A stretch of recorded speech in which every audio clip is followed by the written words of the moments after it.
Hello everybody and welcome to Forever Rugby on Fair Sport. Today's preview, Bulls versus Stormers, the business end of the kickoff series, which is going to be quite interesting actually, because we're finally starting to see all the sort of the big guns coming back into the side. Not all of them.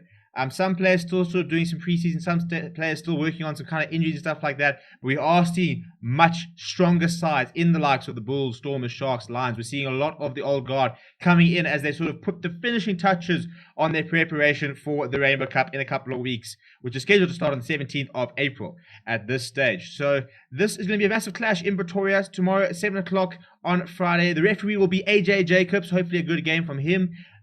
Because referees have been under quite a lot of scrutiny in the past couple of months in terms of the Currie Cup and Super Rugby Unlocked and stuff like that. But some very interesting team selections, and another weekend where again we can start seeing these sides get back to their strongest teams and the best players on the park. Before we get into the teams themselves, please do smash a like on the video, subscribe to the channel as well. Let me know in the comments below what your score predictions are for the game, what you think is going to happen between the two sides. And so in terms of the sides, we'll start with the Bulls as the home side. And as you can see, some big names back in there. We've got the likes of Trevor Nyakane, Stephen Hans is back, Cornell Hendricks is back. So a nice sort of combination of their better players, along with still some youngsters, still some players getting opportunities, stuff like that. So it's quite a nice combination there. Also Zach Burger getting his debut at number 9. So that's quite a big selection there. But if we go through the team 1 through 15, Gerard Steenekamp, Joe van Zyl, Trevor Nyakane is the front row. Janko Swanepoel and Ruan Nokia will be the lock pairing. Marco van Staden will be with Werner Gauss, and Nizam Kali will captain the side once again. Forming quite a good loose trio, and you still got the likes of Tim Agaba coming off the bench. Then Zach Burger makes his debut next to Chris Smith, who will continue at fly half. Morné State is, however, on the bench and will sort of get some match practice there as well. Marco Jansen van Vuuren has shifted to the wing after Cornel Hendricks and Stephen Hans return as the usual centre pairing. A centre pairing which has been very, very good. Arguably, probably the best centre pairing in the country at the moment.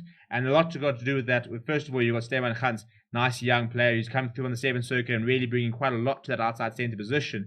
And then you've got the revelation of Cornel Hendricks at outside centre, which has also been really, really big. And then Madosh Tamwe, recent acquisition, he was on the other wing, and then Richard Creel at the back. Off the bench, Johan Kobela, Jan Hendrik Wessels, and Jacques van Rooyen. So a bit of experience there, especially from Jacques van Rooyen. Jan Ace, Tim Agaba, Keegan Johannes, Morné State, and Diego Apollos make up the rest of the bench. So very much a mixture of experience and youngsters and players who are getting an opportunity, but it's still a very, very strong side. I think you look at the pack, it's big, it's physical, it's exactly what Jake White wants to see. They've bullied a lot of the sides so far, really did bully, like the Pumas, for example.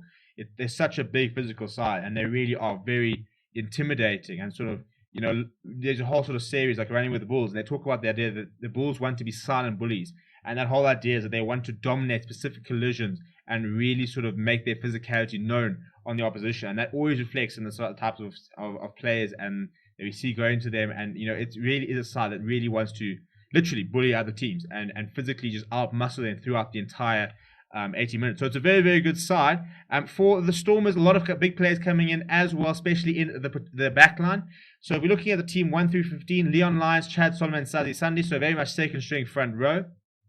Chad Solomon's been quite good off the bench. Scurry Ntebeni is covering after he signed a new contract as well. Sazi Sunday, former SA under-20 player, nice and young as well. Salman Murat will captain the side, which has been a long time coming. He's a very, very good leader. And I think got a very big future ahead of him. I do think that he will play for the Springboks, as could David Mayhazen, who's had some very big offers for overseas, but continues to sort of commit himself to the Western Province franchise.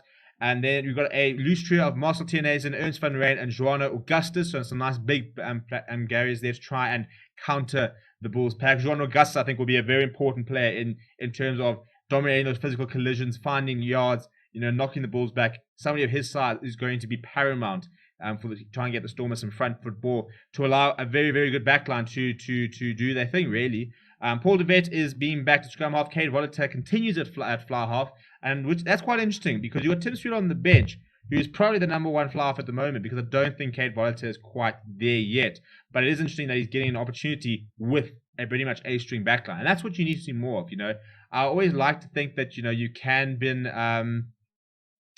you can look at you can give lots of players opportunity, but I also like to see a player given an opportunity with the best players around them, and not just like 4 or 5 players given opportunities. And yes, sometimes they might have played with each other, maybe they haven't, and they haven't played with each other at this level. So I always quite like the idea of playing a youngster with lots of experience around him, where he's just, he could slot in with them who've been there, done that, as opposed to like 5-6 players finding their feet and not, really gelling together. Leon Zas, Edward van der Merwe are the two wings. Rick Torres, Ronald, the centre combination. Probably Stormers' number one centre combination. John Dobson has spoken about the fact that Ronald is his first choice, number 13, not Dan du Plessis. And then we've got Damien Phillips at full back, where I think we all agree he's probably best at. Until Warwick Kalant comes back, he'll have a long time to sort of make a number 15 his own. But when Warwick Kalant returns, then they've got something big on their hands. Off the bench, Scowen Tabeni, Ali for Mark, Netling for Shear, JD Shikalin, Johan de Toy, Evan Lewis, Herschel Yankees, Tim Sweel. A very, very strong bench. Two very strong sides, actually. I'm going to go with Bulls, because I just think that they're playing very well. I'm probably going to go with Bull about 10 points, maybe. But it's a very good Stormers side. And I think if the thing is, I think that the Bulls pack's probably going to dominate. And I think when your pack's under pressure, I think, you can struggle to put yourself on the front foot. But it's a very good Stormers pack, to be fair. It's not the front row for me is the reason I'm going with the Bulls. So I think that at scrum time, the Bulls will dominate them.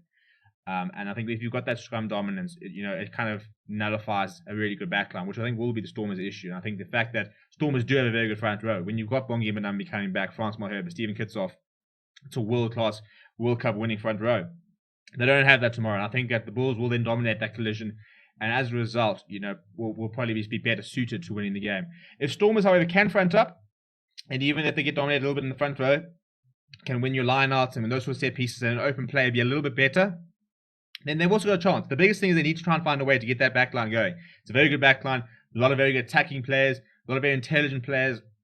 So if they can get that back line firing, then they can also put on a lot of points against the Bulls. So it should be a fantastic match regardless. I think it's going to be quite an interesting collision. So let me know what you think is going to happen. I want to go Bulls by 10. What do you think? Let me know your comments. If you are Stormers and Bulls supporters, smash that like button as well. We'll have a review of the game as well. So make sure you keep it all locked on Freo Sports. Thank you very much for watching. And as always, I will be back with you very soon.